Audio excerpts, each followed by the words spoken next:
Do but your duty, and do not trouble yourself, whether it is in the cold or by a good fire, whether you are overwatched or satisfied with sleep, whether you have a good word or a bad one, whether you are dying or doing anything else. For this last must be done at one time or other. It is part of the business of life to live it, and here, too, it suffices to manage the present well. The present appearance of things will quickly undergo a change and be either exhaled into common matter or dispersed. That intelligent being that governs the universe has perfect views of his own nature and acts, and of the matter on which he acts. Be always doing something serviceable to mankind, and let this constant generosity be your only pleasure, not forgetting in the meantime a due regard to the deity. The governing part of the mind arouses and alters itself, gives what air it pleases to its own likeness and to all the accidents and circumstances without. The particular effects in the world are all wrought by one intelligent nature. This universal cause has no foreign assistant, no interloping principle, either without or within it. The world is either a medley of atoms that now intermingle and now are scattered apart, or else it is a unity under the laws of order and providence. If the first, what should I stay for, where nature is in such chaos, and things are so blindly jumbled together? Why do I care for anything else than to return to the element of earth as soon as may be? Why should I give myself any trouble? Let me do what I will, my elements will be scattered. But if there is a providence, then I adore the great governor of the world, and am easy and of good cheer in the prospect of protection. When you happen to be ruffled a little by any untoward accident, retire immediately into your reason, and do not move out of tune any further than needs must. For the sooner you return to harmony, the more you will get it in your own power. Put the case you had a stepmother and a mother at the same time. Though you would pay a regard to the first, your converse, I conceive, would be mostly with the later.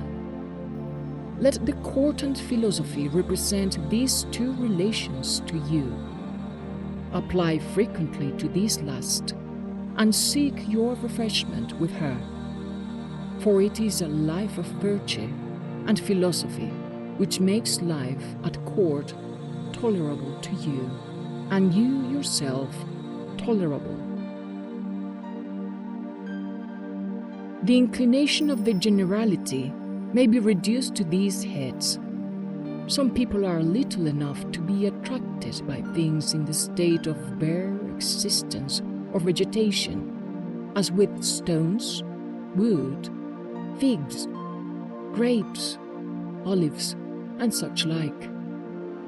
Others, who are somewhat more reasonable in their fancy, must have life to charm, and these, it may be, are in love with them, flocks and herds.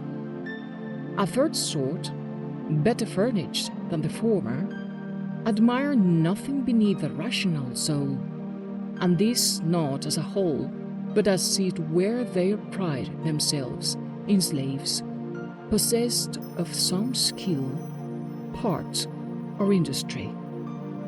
But he that values a rational creature, social and universal, runs into none of the follies above mentioned, but makes it his chief business to look to his own soul and keep it in rational and social movements, and to assist all mankind in the public interest.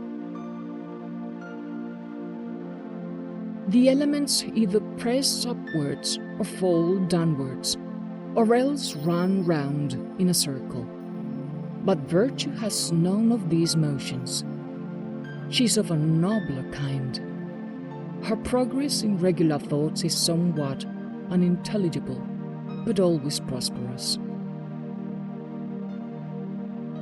A strange humor there is amongst some. They do not care to afford a good word to their contemporaries, and yet are very desirous of being praised by prosperity, that is, by those they never saw nor ever will have the least acquaintance with. Now, this is almost as absurd as it would be to be disturbed because you were not commended by the generations that lived before you. Because you find a thing very difficult, do not at once conclude that no man can master it, but whatever you observe proper and practicable by another, believe likewise within your own power. If anyone can convince me of an error, I shall be very glad to change my opinion, for truth is my business, and nobody was ever yet hurt by it. Now, he that continues in ignorance and mistake, it is he that receives the mischief.